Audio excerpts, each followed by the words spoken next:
एक ऐसे व्यक्ति के तौर पे जिसने अपनी ज़िंदगी में आज तक आईपीएल का कोई मैच नहीं देखा, ये बड़ी पिक्यूलियर बात है कि मैं 2-3 दिनों के अंदर ही आईपीएल के ऊपर दूसरी वीडियो बना रहा हूँ। हालांकि दोनों में से कोई भी वीडियो डायरेक्टली आईपीएल से रिलेटेड नहीं थी। पहली वाली वीडियो एक सर्टेन फिनोमिनन को एड्रेस करती थी जो कि आईपीएल के पर्सपेक्टिव में नज़र आया था, और आज वाली वीडियो भी डायरेक्टली आईपीएल से जुड़ी नहीं है, बट आईपीएल के पर्सपेक्टिव में चीज़ें हुई हैं उसके उसके ऊपर बात है। अपेरेंटली आज तक कभी भी जो बेंगलोर की टीम थी वो आईपीएल का मैच नहीं जीती थी, आई मीन सॉरी, आईपीएल का कप नहीं जीती थी, और इस बार जीत गई। 18 या जितने भी साल से आईपीएल चल रहा है। और ये शायद कोई बहुत बड़ी बात थी, आई डोंट नो, मुझे घंटे का फ़र्क नहीं पड़ता, कोई भी जीत जाए। ठीक है, मेरी तरफ से ढाका की टीम जीत जाए। तो एनीवे, अगेन मुझे फ़र्क नहीं पड़ता, तो इसका मतलब ये नहीं है कि दूसरों को भी नहीं पड़ेगा। मुझे लिवरपूल या किसी भी और फुटबॉल टीम के जीतने हारने से भी कोई फ़र्क नहीं पड़ता। दुनिया पागल है, तो उन स्पेसिफिक चीज़ों के पीछे तो हर इंसान की प्रायोरिटीज़ होती हैं। तो यस, कुछ लोगों के लिए बहुत इम्पोर्टेंट था, और इसके जीत की खुशी में एक बहुत बड़ा जुलूस निकला बेंगलोर में, जिसमें कि स्टैम्पीड हो गया और कुछ लोगों की जान चली गई। तो इस इंसिडेंट पे एक वीडियो है प्रशांत धवन की, वो देखते हैं। मेरा इस पे एक स्पेसिफिक पॉइंट ऑफ व्यू है, वो भी मैं शेयर करूँगा, और वीडियो के साथ साथ बात करते हैं। और जब भी इस टॉपिक पर वीडियो बनानी होती है ना, मेरा दिल डूब जाता है, क्योंकि हर बार मैं विकिपीडिया की उस लिस्ट पर जाकर देखता हूँ कि वो कौन कौन से देश है जहां पर रिसेंटली स्टैम्पीड भगदड़ से लोगों की मौत हुई थी। ये आपके सामने विकिपीडिया के पेज की लिस्ट है, आप देख लीजिए। कोई भी डेवलप्ड कंट्री आपको नहीं मिलेगा जहां पर पिछले कुछ सालों में लार्ज स्केल पर भगदड़ हुई हो जिसकी वजह से लोग मारे गए हो। सबसे ज्यादा भगदड़ लगातार भारत में हो रही है। पिछले 4 बड़े इवेंट भगदड़ के, स्टैम्पीड के, भारत में हुए हैं, और अब 5वां बेंगलुरु में हुआ है। आरसीबी क्रिकेट टीम की देखिए जीत को लेकर लोग इतने ज्यादा इकट्ठा हो गए कि क्राउड मैनेजमेंट वगैरह सब कंट्रोल से बाहर चली गई, और अचानक से जब लोग बहुत ज्यादा हो जाते हैं, लोगों का दम घुटना शुरू हो जाता है। उसके बाद हुई भगदड़, और बताया जा रहा है 11 से लेकर 10 फैंस मारे गए हैं। इसमें अनफॉर्चुनेटली मुझको बोलना पड़ेगा, एक बच्चे की भी मृत्यु हुई है। 50 से ऊपर लोग हैं जो बुरी तरीके से इंजर हो चुके हैं। आई रिपीट, ये सब लोग एक आईपीएल टीम की। जब किसी बच्चे की मृत्यु होती है तब पता नहीं, एक अलग सा ही अफसोस होता है। सो मच सो कि मुझे पता है कि इंडिया में सबसे ज़्यादा सपोर्ट इसराइल गाज़ा वॉर में इसराइल को करते हैं लोग। इवन दो मुझे पता है कि वो लोग भी जो गाज़ा में जो छोटे बच्चों की डेथ होती है उसको उससे व्यथित होते ही होंगे कि यार ये गलत है। इवन सो मच सो कि मसूद अजहर की भी जो फैमिली में जो कुछ बच्चों की डेथ हुई है ना, उसमें कई लोग कह रहे हैं कि ठीक है, इन्होंने टेररिस्ट बनना ही था बड़े होके। और ये मैं भी मानता हूँ कि इस बात की बहुत ज़्यादा चांसेस है कि वो बड़े होके वो भी टेररिस्ट ही बनते, लेकिन अभी तक वो बने नहीं थे, अभी तक वो बच्चे ही थे। तो इवन उस हालात में भी अगर किसी बच्चे की डेथ होती है जिसने अभी तक कोई क्राइम कमिट नहीं किया हुआ, ऑफ कोर्स वो बच्चा है तो अभी तक नहीं किया हुआ कोई क्राइम कमिट, आई मीन 8 साल का बच्चा, 10 साल का बच्चा, उसने क्या क्राइम कमिट करना है, उस सिचुएशन को आप सेलिब्रेट नहीं कर सकते। इवन उस लेवल पे भी जो बच्चे हैं, क्योंकि कुछ नहीं पता होता किसने किसकी किस्मत में क्या ऊपर वाले ने लिखा हुआ है।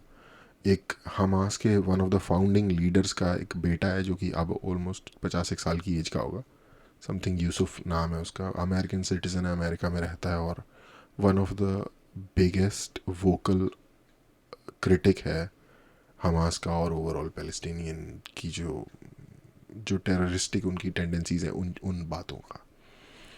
तो कुछ नहीं पता होता किस बंदे ने क्या करना है। हम तो अपनी नज़र से देख पा रहे हैं, पर future is always more stranger than we think. तो उस लेवल पे भी बच्चे की मृत्यु का दुख होता है, और इस लेवल पे तो यार वो बच्चा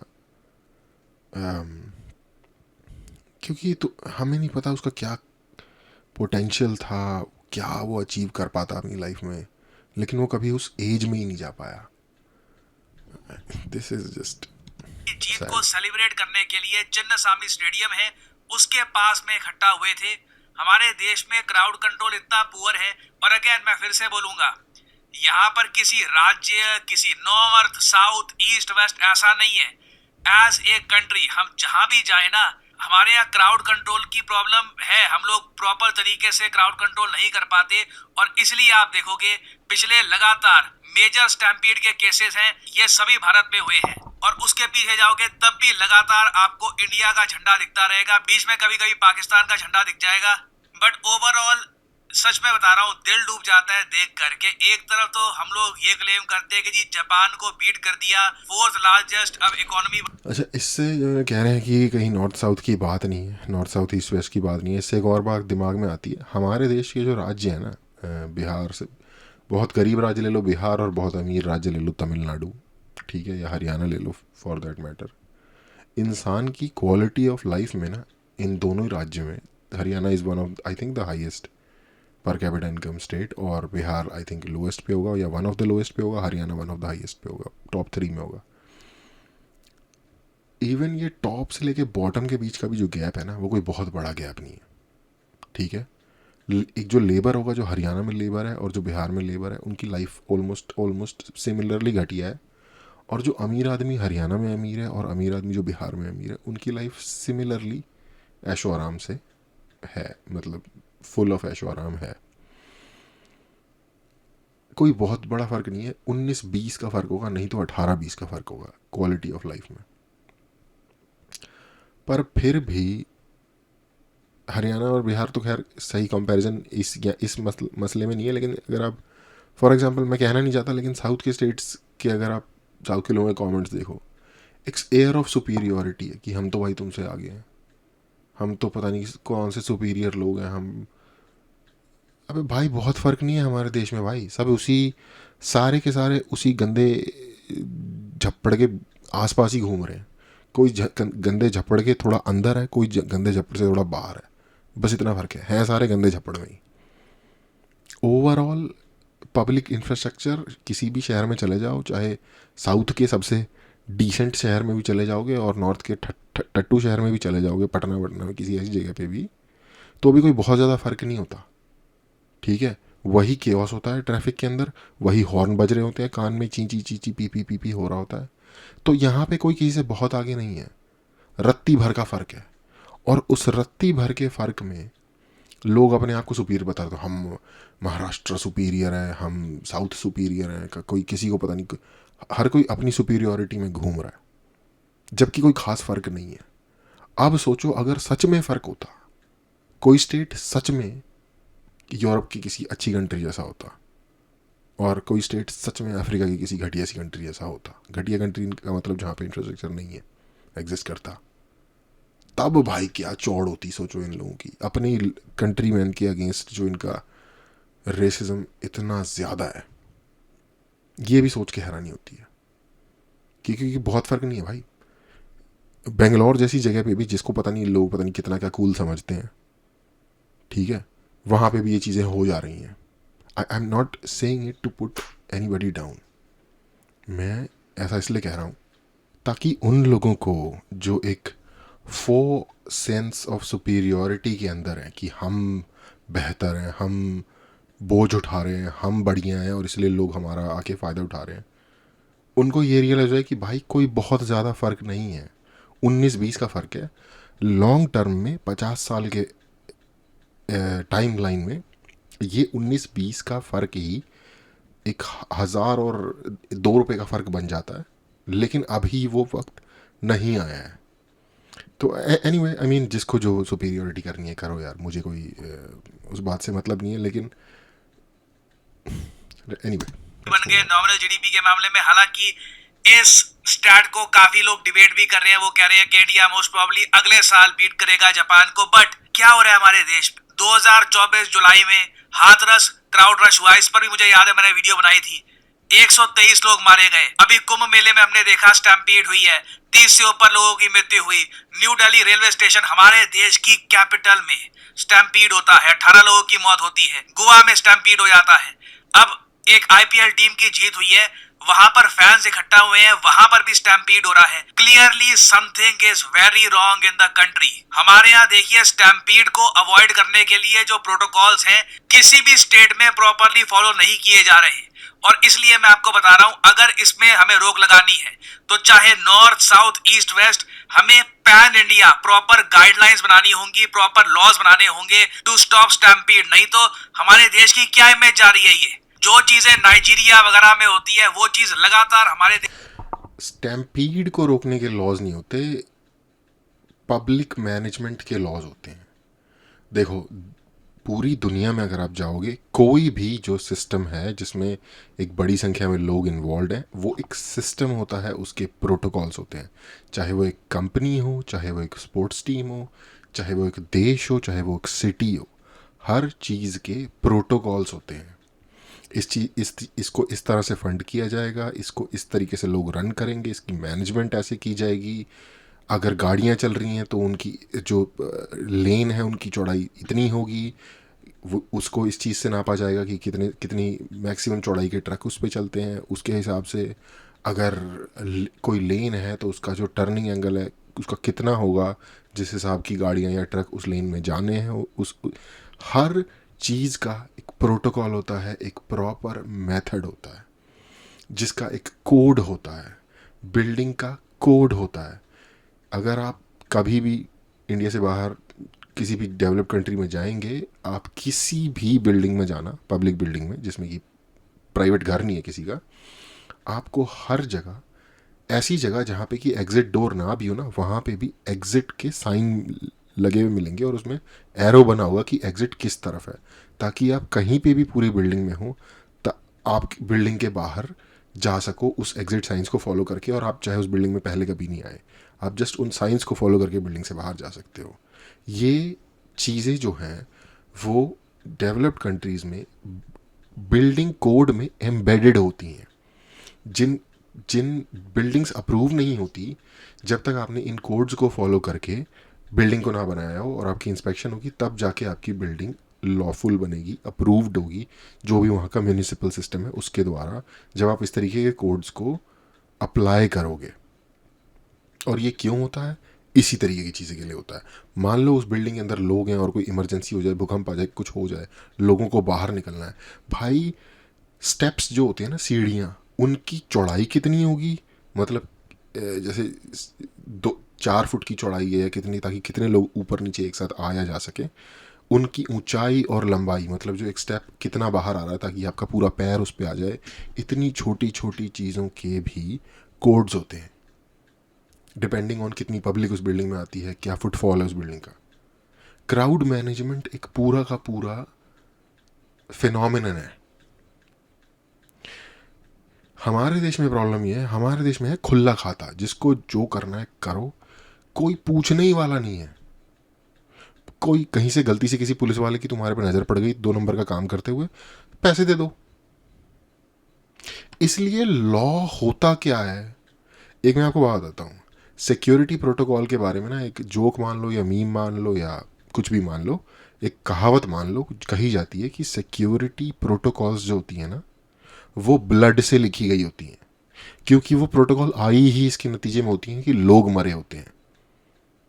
हमारे यहाँ nobody gives a whatever। और इंसानी जान तो जोक होते थे भाई इस तरीके से कि एक अमेरिकन जा रहा था, एक रशियन जा रहा था और एक इंडियन जा रहा था प्लेन के अंदर बैठ के, कि अमेरिकन ने पता नहीं क्या की, नीचे फेंक दी चीज़, बोला डॉलर फेंक दिए, डॉलर तो बहुत है हमारे पास। रशियन ने पता नहीं वोडका फेंक दी, हमारे पास तो वोडका बहुत होती है। इंडियन ने उन दोनों को फेंक दिया, हमारे पास बंदे बहुत हैं। ऐसे ऐसे वाहियात किस्म के, जो कि अगेन बचपन में इंसान सारे फुद्दू होते हैं, तो हम भी थे, तो ऐसे ऐसे जोक लोग सुनते थे, एक दूसरे को सुनाते थे।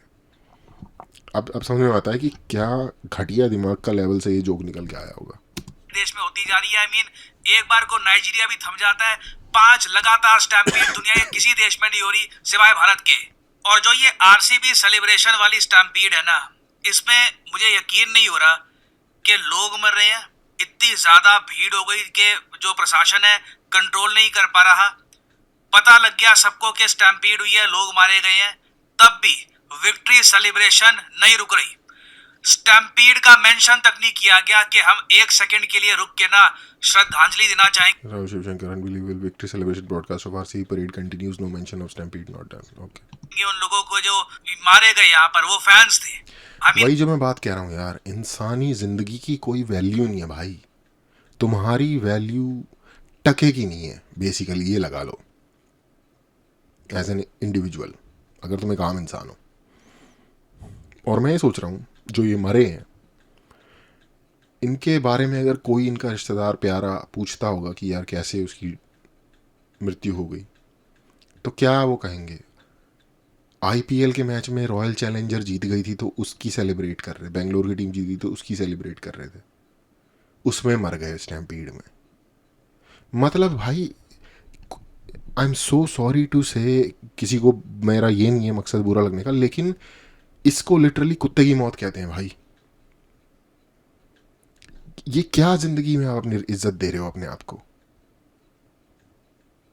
और ये मैं जो कह रहा था जो मेरी इसके ऊपर, लेट्स मूव ऑन, मैं मेरे को इस पे, लेकिन आप सोच कर देखिए, ये ठीक है बड़ा आईपीएल हो गया, सबने पैसे कमाए, ये सब क्रिकेटर करोड़पति बन गए हैं, कुछ इंग्लैंड जाएंगे कुछ कहीं जाएंगे, फिर 5 महीने बाद कोई सीरीज होगी वो खेलेंगे, सबकी लाइफ बढ़िया है वगैरह। कई लोग मर गए, their life is over now. या एग्जैक्टली वो मर गए। मुझे ये बात 7वीं क्लास में समझ में आ गई थी। मुझे 7वीं तो नहीं, आई थिंक 12वीं, जब पहला T20 मैच हुआ था ना और इंडिया वर्ल्ड कप पहला, मुझे इतना याद है जब T20 लॉन्च हुआ था और पहला T20 वर्ल्ड कप हुआ था उसमें इंडिया जीत गया था एंड में बिल्कुल पाकिस्तान से फाइनल में, ठीक है। और सब बहुत खुश हुए और मैं भी बहुत एक्साइटेड था। और मैच ख़त्म हो गया और जैसे ही मैच ख़त्म हुआ तो मुझे कुछ खाली महसूस हुआ अपने अंदर। मैं किस 2000 पता नहीं 8 की कब की बात है, मैं शायद मैं मोस्ट लाइकली स्कूल में ही था उस टाइम, या जस्ट स्कूल से हाई स्कूल से पास आउट हुआ हूँ, यानी कि 17-18 साल की एज रही होगी। मुझे अपने अंदर कुछ खाली महसूस हुआ जैसे ही हम जीत गए, मतलब इंडिया जीत गया जो भी है। मैंने सोचा ठीक है टीम जीत गई, सब बहुत खुश हैं, मुझे भी अच्छा लग रहा है, लेकिन मेरी लाइफ में इससे क्या फ़र्क पड़ रहा है भाई। मैं तो अभी भी वहीं बैठा हूँ जहाँ बैठा था। मेरे किसी भी तरीके के, मेरे डिनर की क्वालिटी भी चेंज नहीं हुई आज रात के। ये तो होता ना कि मुझे बहुत मेरा डिनर बढ़िया मिलेगा अब मुझे कुछ समझ रहे हो।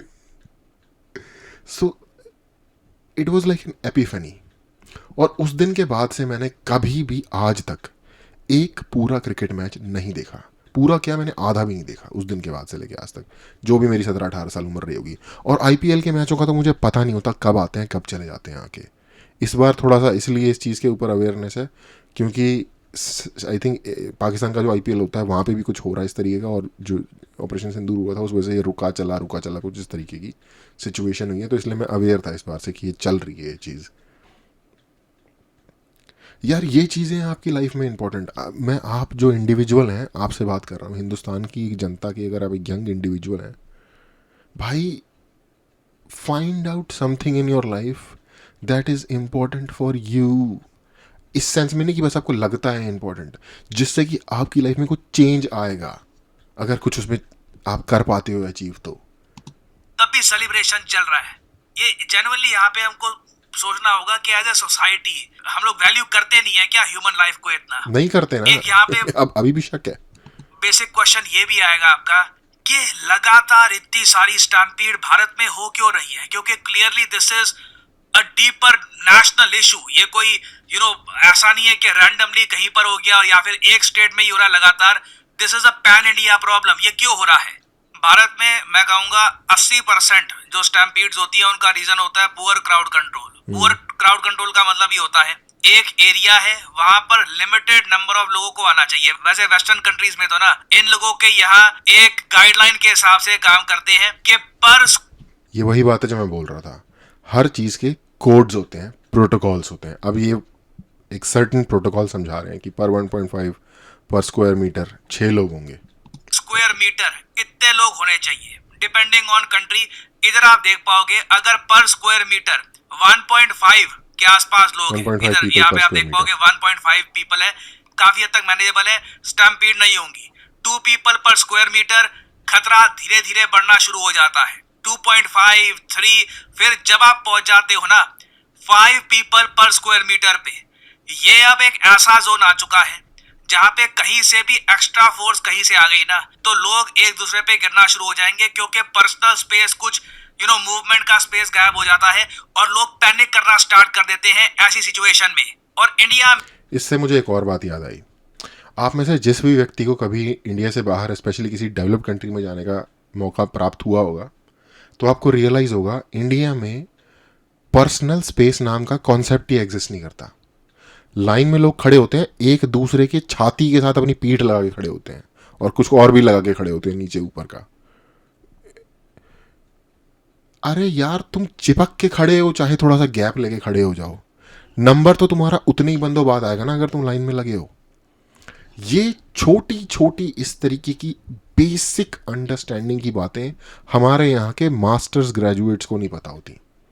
हमारे यहाँ के पढ़े लिखे लोग ये हरकतें कर रहे होते हैं और देख के अफसोस होता है कि फ्रस्ट्रेशन होती है, बता नहीं सकता कि भैया एक पर्सनल स्पेस होता है इंसान का, एक सर्टेन डिस्टेंस मेंटेन करना चाहिए। किसी की सांसों में घुस के सांसें सूंघने का पता नहीं, और उसके बाद ये है कि पता नहीं किसी ने ब्रश किया है कि नहीं किया, कोई गुटके खा रहा है, कोई क्या कर रहा है। क्लीनलीनेस का अलग ही, पर्सनल हाइजीन का अलग ही लेवल है। और उसके बाद जब आप पर्सनल स्पेस भी खत्म कर दे रहे हो एक दूसरे की, तो क्या सुगंध भरा माहौल बन जा रहा है। और अगर किसी को आप कहो ना कभी आप पब्लिक में किसी प्लेस में किसी लाइन में लगे हुए और लोग आपसे बहुत पास पास कि भाई थोड़ा डिस्टेंस ले ले, तो वो आपको ऐसे देखता है कि जैसे ये क्या बोल रहा है, इसकी क्या वजह होगी। डिस्टेंस, हम यहां फंसे हुए हैं अभी भाई। हमने कई बार ये देखा है कि हमारी जो गवर्नमेंट्स है, स्टेट गवर्नमेंट या कोई जो मैनेजमेंट अथॉरिटीज है, काफी बार ये अंडर एस्टिमेट कर देती है ऑडियंस को कि कितने लोग आएंगे। जब ये अंडर एस्टिमेट करते हैं इनको लगता है कि नहीं इतने लोग नहीं आएंगे, सोचा था कि जी 10,000 लोग आएंगे, आगे 15,000 लोग, सडनली आपका स्टाफ कम पड़ जाता है। और ये ज्यादा लोग क्यों आते हैं, काफी जगह कैपेसिटी होगी 10,000 की, टिकटें बेच दी जाएंगी ज्यादा की, 12 की, 13 की, ज्यादा लोग डाल दिए जाएंगे, ओवर क्राउडिंग करने की कोशिश की जाएगी। अबे सरकार करती है ऐसा काम यार, आम कंपनीज और बिजनेसेस और लोगों को तो छोड़ दो। ट्रेन में जितने सीट नहीं है उससे ज़्यादा बुकिंग कर लेते हैं, हमेशा ही लोग वेटिंग में बुकिंग करवा लेते हैं। ये छोड़ो यार। और प्रॉब्लम ये होगी कि काफी बार जो एग्जिट रूट है वो एक या मैक्सिमम 2 होंगे, तो जब लोगों को निकलना होता है, जब लोगों को एंजाइटी बहुत ज्यादा बढ़ जाती है, क्योंकि एज आई सेड अर्लियर पर स्क्वायर मीटर बहुत, इंडिया में मैं सरप्राइज नहीं होऊंगा, पर स्क्वायर मीटर काफी बार मामला 7 या 8 लोगों तक भी पहुंच जाता होगा। तो ऐसी सिचुएशन में कहीं से भी कुछ पैनिक यार सीन नहीं होते थे कि भाई थोड़ा एडजस्ट कर ले, मतलब 6 लोगों की बैठने की जगह 8 लोग बैठे हुए हैं, 9वां आके बोल रहा है थोड़ा एडजस्ट कर ले।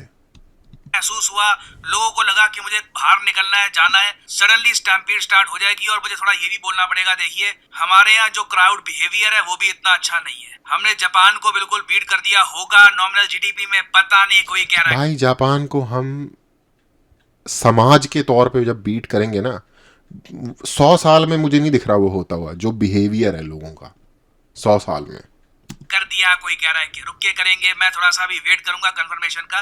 बट मुझे यहाँ पर एक बात ये भी बोलनी पड़ेगी, जापान में आप देख लीजिए स्टैम्पीड होने के चांसेस कितने कम रहते हैं। वो हमेशा क्यू बनाकर चलते हैं, हमेशा वहां पे उनकी एक आप कह लीजिए डीएनए में ही है कि they always try to form a queue, और भगदड़ होने के चांसेस, स्टैम्पीड होने के चांसेस वहां पे होते ही नहीं है। और आप अगर मुझसे पूछे कि और एक ये भी मैं बात बताता हूँ, जिन लोगों को लगता है कि अरे यार इंडिया में भीड़ इतनी है, जापान में भी बहुत भीड़ है। जापान की बुलेट की या जो उनकी टोक्यो की सबवे होती है उनकी वीडियोस आती थी मतलब पूरी दुनिया में कि लोग धक्का देके गेट बंद कर रहे हैं, इतने ज़्यादा लोग आ जाते थे। तो जापान कोई ऐसी कंट्री नहीं है कि टोक्यो दुनिया का सबसे भीड़ वाला शहर है for that matter. Stampede future में ना हो इसके लिए क्या कर सकते हैं, इसको लेकर कोई भी कुछ आर्टिकल पब्लिश करेगा, कोई रिपोर्ट लिखेगा, बेसिक्स वही है, क्राउड कंट्रोल हमको सबसे ऊपर रखना होगा। जो ऑर्गेनाइजर्स हैं उन पर रिस्पॉन्सिबिलिटी आती है कि लोगों की मूवमेंट को वो कंट्रोल करे, लोग पर स्क्वायर मीटर ज्यादा नहीं होने चाहिए। पर स्क्वायर मीटर मेरे हिसाब से इंडिया जैसे ओवर पॉपुलेटेड कंट्री में भी आप कह लीजिए अगर हम 3.5 के आसपास भी रखते हैं ना, तब भी काफी हद तक मामला ओके है। इसको लेकर लिटरली एक बहुत ही फेमस ग्राफ बना हुआ है कि जितना पर स्क्वायर मीटर आप ज्यादा लोग डालते रहेंगे उतनी स्टैम्पीड के चांसेस बढ़ते रहेंगे। और इसके लिए मेरे हिसाब से अब नेशन वाइड लॉज पास करने की आवश्यकता है कि पर स्क्वायर मीटर हमारे यहाँ इतने लोग ही खड़े रहेंगे। ज्यादा लोग आते हैं तो ऑर्गेनाइजर्स पे रिस्पॉन्सिबिलिटी आएगी, जो एग्जिट डोर्स हैं वो होने चाहिए। कहीं ना कहीं हमको अकाउंटेबिलिटी बनानी होगी, क्योंकि काफी बार जो ऑर्गेनाइजर्स होते हैं ऐसे स्टैम्पीड के, उन पर भी इतनी अकाउंटेबिलिटी आती नहीं है, तो इसलिए लोग सीखते नहीं है, लोग लाइफ को वैल्यू करते नहीं है। तो जो बेंगलुरु में हुआ, बिल्कुल दिस इज एब्सोल्युटली ट्रैजिक। और मुझे अनफॉर्चुनेटली बोलना पड़ेगा, लगता नहीं है कि हम लोग थमने वाले हैं। हमारे यहाँ ये जो ओवर क्राउडिंग वाले इवेंट्स हैं पुअर मैनेजमेंट के साथ ये बढ़ते ही जा रहे हैं। और दुख के साथ बोलना पड़ेगा, मैं सरप्राइज नहीं होऊंगा कि इंडिया का झंडा 5-6 बार यहाँ पे और आ जाए, unless we do some radical transformation. कोई एक सडनली एज ए कंट्री हम डिसाइड करें कि आज के बाद बस और स्टैम्पीड हम नहीं सहेंगे। दुनिया में क्या हमारी इमेज जा रही है, हमारे खुद के लोग मारे जा रहे हैं, we need to stop this. तब तक कोई मेजर चेंज मुझे लगता नहीं है कि यहाँ पे आने वाला है। खैर अनफॉर्चुनेट हुआ है बेंगलोर में जो भी हुआ है, क्योंकि मुझे पता है ये लोग सेलिब्रेट करने आए थे। इनमें से कई लोग होंगे, एक बार को सोच कर देखें आप, इनमें से कई लोग होंगे जो 18 साल से वेट कर रहे थे कि कब वो मौका आएगा, आरसीबी जीतेगी आईपीएल ट्रॉफी, मैं जाऊंगा चिन्ना स्वामी स्टेडियम में, कोहली भी सेलिब्रेट कर रहा होगा, मैं देखूंगा। And a lot of them died today. It's tragic, it's really tragic. खैर this is the end of the video, thank you for listening. End को अकाउंटेबिलिटी बनानी। ओके, इस पे मैं अपना छोटा सा ओपिनियन देता हूँ। मुझे सिर्फ छोटी छोटी 3 बातें करनी है। पहली बात, अगर आपको सच में उन 11 लोगों की लाइफ की वैल्यू है तो फिगर आउट करो किसकी गलती से ये हुआ, क्योंकि कोई ना कोई ऑर्गेनाइजर होगा, कोई ना कोई कुछ होगा, और उनको पनिश करो। चाहे छोटी सी सज़ा दो, चाहे उसको 50,000 की पेनल्टी लगाओ, लेकिन पनिश करो। पनिश करने का मतलब ये नहीं होता कि बर्बाद हो जाए वो बंदा जिससे गलती हो गई। पनिश करने का मतलब होता है एक ट्रेंड सेट करना, एक न्यू नॉर्म सेट करना कि भैया आप गलती करोगे आपको सज़ा मिलेगी। There is a system that will come into working, और फिर वो आपको पकड़ेगा और आपको सज़ा देगा। ठीक है, तो पहली चीज़, जो भी रिस्पॉन्सिबल है उसको पनिश करो। और ये फिगर आउट करना कोई बहुत बड़ी बात नहीं होती। इंक्वायरी बैठेगी, पता चल जाएगा कहाँ कहाँ से क्या क्या हुआ था। एक इन्वेस्टिगेशन एक ऐसी चीज़ होती है, आपके हाथ में एक धागे का एंड आता है और उस धागे को आप खींचते चले जाते हो और आपको नए नए उस धागे के हिस्से मिलते चले जाते हैं।